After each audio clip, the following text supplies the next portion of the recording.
Hi guys, welcome to Tapri Cricket, and we are back, and we are going to again discuss a couple of topics. One of the topics which is around some controversy and news that's happening in the world of cricket, and the other one is about the resumption of IPL cricket from tomorrow. So starting off with the first topic, addressing the elephant in the room. Virat Kohli has announced that he won't be continuing as the captain of Team India in the T20 format post this World Cup. So, but he will continue to be the captain, the Test format, and there's no update as far as the ODI format is concerned. There's no official update on that. So, Kamlesh, how do you feel about this decision and the timing of this decision? Timing, I don't think it's a bad timing, to be honest. Uh, so I'm looking at it in two ways. We go to the World Cup, we win the World Cup, or we don't win the World Cup. If we win the World Cup, then it is not going to be a good timing. People will say, "Oh, we have won the World Cup with this captain. Why do you want to quit?" If we don't win the World Cup, people will say that, "Oh, you've lost the World Cup, so you're giving away the captaincy."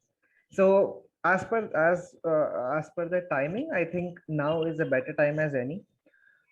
Personal opinion, I think I would welcome this move because, to be honest, Virat Kohli has not been the brightest captain in the shortest format. I'm not saying he's a bad captain. It's just that he is not as great a captain as he is a player in the shortest format. He is an excellent batsman, and now going back to history, Tendulkar's batting improved after he gave up captaincy. It's just one less pressure on his mind. So I am a bigger fan of Kohli the batsman rather than Kohli the captain. So I think I would welcome this decision. What do you think? Yeah, a couple of thoughts. First, it's very difficult to judge Kohli the captain because Kohli the batsman is so good that he always comes to rescue and sort of protects Kohli the captain. So it would always be very difficult to understand whether we win games because of his captaincy or because of his sheer consistency and ability to match pressure situations. So that is one part. The timing is okay. The other way it could have been that they would have done it maybe 10 months ago, and they would have given uh, another captain at least a time of about 10 to 12 months before the World Cup to bring in their thought process. But yeah, bygones be bygones. The only thing I feel is the decision still seems a little half-hearted because if you look across globe, if you look at England, they have a white ball captain and then they have a red ball captain. If you look at Australia, again, the split captaincy lies somewhere there. So keeping two-thirds of captaincy, giving out one-third, I think that shows some level of half-heartedness or maybe not very being very decisive about the decision. So yeah, that those are my thoughts. And moving ahead, who do you think should? I think we all know the answer is pretty obvious, but who do you think should be leading the team, and should that person be leading the team in both the formats, T20Is and ODIs, because we have a couple of World Cups coming in those formats in next couple of years. Okay. Again, I would like to split my view and my vision on this. I think we should look at it in two parts. One is the short-term goal, and the other one is the long-term goal. Short-term, I think Rohit Sharma is. You don't have a better choice than Rohit Sharma. Yeah, so Rohit Sharma is 34 years of age. So we should look at someone for the short term goal and someone for the long term goal. So what I think is the vice captain of the team should be someone whom we are going to entrust the captaincy for the next 5, 6, or 7 years. The same way with Virat Kohli. Virat Kohli has been leading the team for close to 6, 7 years right now. That should be the span that we should be looking at, and not 1 or 2 years maybe. So that is how I would look at it. And that vice captain, in my opinion, people might think Rishabh Pant is it's a little too early for Rishabh Pant, but why not groom him?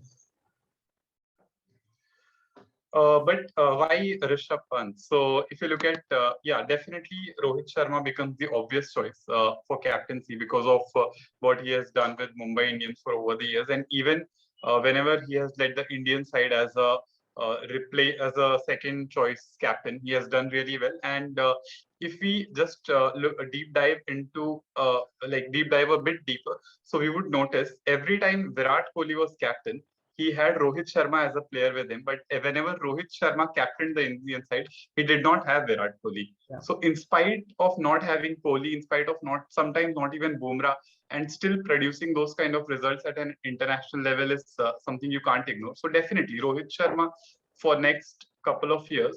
But for vice captaincy, we have just the for the youngsters, the only base that we have is the IPL. And KL Rahul, brilliant batsman. Again, the case might be similar to Virat Kohli, but as far as what we have noticed in Kings 11, his bowling changes as of now don't seem that mature. I think somebody like Shreyas Iyer, because he got a team which had lost like 5 out of 6 games. He came in and he still delivered a decent performance for the team as a captain. And then next year, taking it to the playoffs. And even this year, Delhi is doing pretty well. So it almost seems like when Ganguly came to rescue for Team India, or when Gambhir came to rescue for KKR. So it seems like those kind of dimensions. So I think Shreyas Iyer could be a good choice for vice captaincy In for the white ball cricket. for the white ball cricket, but I have a controversial opinion over here. I don't think we should be judging someone's captaincy based on IPL purely because IPL is a mix of the best players from the world. Okay, Rohit Sharma could be an excellent. This is a very known fact that Rohit Sharma is not the best batsman in Mumbai as compared to Rohit Sharma, the captain. But he still delivers. He still wins because he has one of the best teams from across the world. That may not be the case when you are captaining a national team. Of course, there are great players, but then you don't have the mix of the best of the worlds. Like Rohit Sharma, the captain has bowled as a bowler along with Bumrah. We don't have two Bumrahs. Yeah, but when Rohit Sharma started captaincy in 2013, he had players like Sachin or Ponting who were at the fag end of their careers, and he had a lot of youngsters to take care of. So very much similar to the kind of transition Dhoni had in the international team, True, and he sort of managed that pretty well. These guys are superstars, but he played a role in making them superstars over true, a period of time. true. Yeah, he would be a good choice. He would be a good choice. But then again, the fact is, before his tenure ends, before he gets too old, he needs to groom someone to be better than him, if not as much as him. And importantly, the person needs to be playing in all three formats, I believe, the True. next captain. And that is where the gap lies for Shreyas Iyer. And probably that is where a Pant or a KL Rahul have an advantage because those two players are playing As of now, all they're the playing three all the formats. three formats, and they're playing very Yeah. well too. True. Yeah.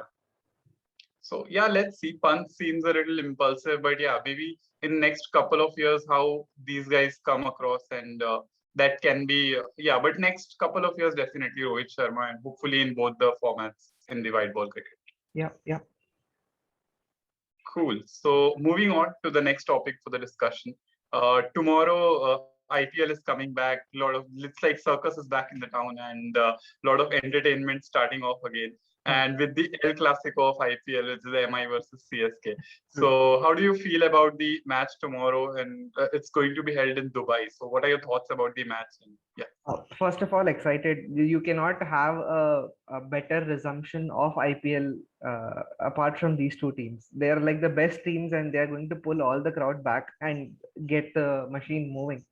Right. Dubai, historically in the IPL, it has not been an extremely high-scoring pitch. The first inning score is somewhere in the mid 140s, and it has not extremely win the toss and bat first kind of a pitch.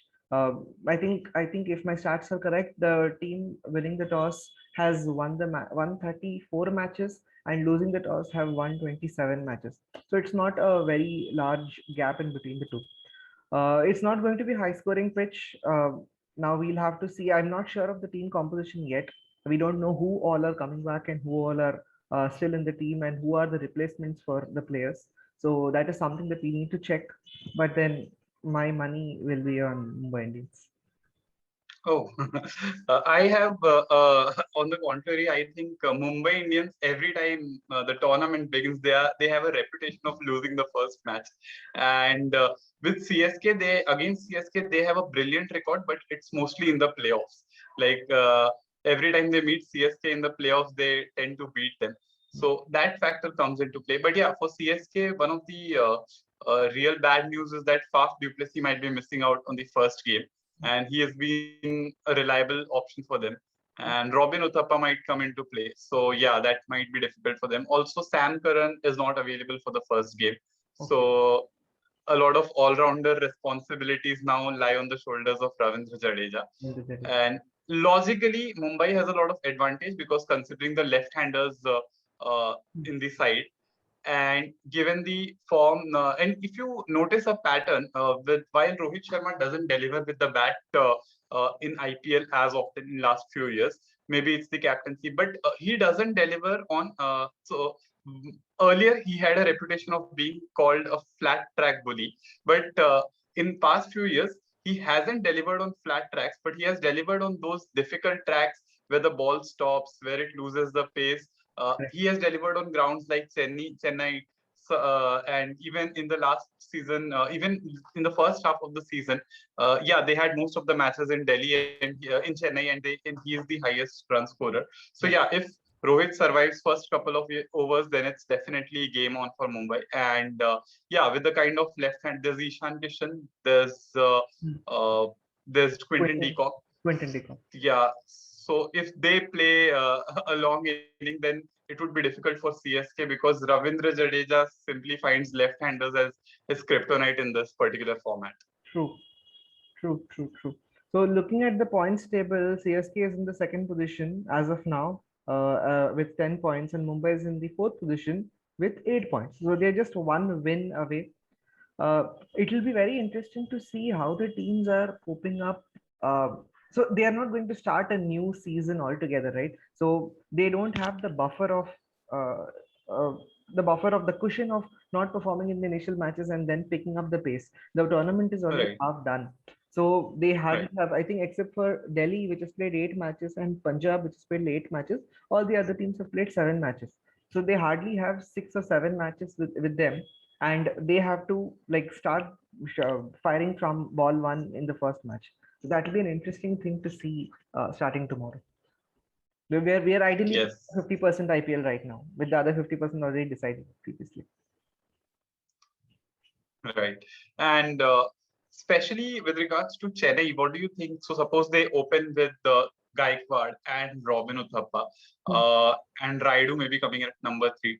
Do you think it's high time that MS Dhoni starts coming at number four It is, for but the then side? knowing Dhoni, he knows that he has enough players to win the game for him. See, so we don't need to see Dhoni the batsman. We need Dhoni the leader who lets his team go forward, do the things, and he's like he's standing behind them with his hand, where they know that if anything goes wrong, we have Mahi behind us. So everyone would love to see Dhoni the batsman, but you don't need Dhoni the batsman for CSK to win matches. They have other match winners. On a bad day where Right. first three people are we lose 3 wickets in say 2 or 3 overs or 4 overs, maybe then and on that day. But even then, knowing Dhoni, he will let someone else take the center stage and stay behind. So I would love to see Dhoni the batsman at number four, but I know that's not going to happen. He doesn't Yeah, get and into anyone. right. And while we like as Indian fans, we tend to talk about batting and batting. But I think just a feeling. I think it will be either of the two Cheher brothers who will sort of decide the result for the game tomorrow. Because it's going to be not like it's going to be not very fast paced wicket. Yeah. So Deepak Cheher with the kind of pace he bowls and the swing that he brings in will come into play. And Rahul Cheher again.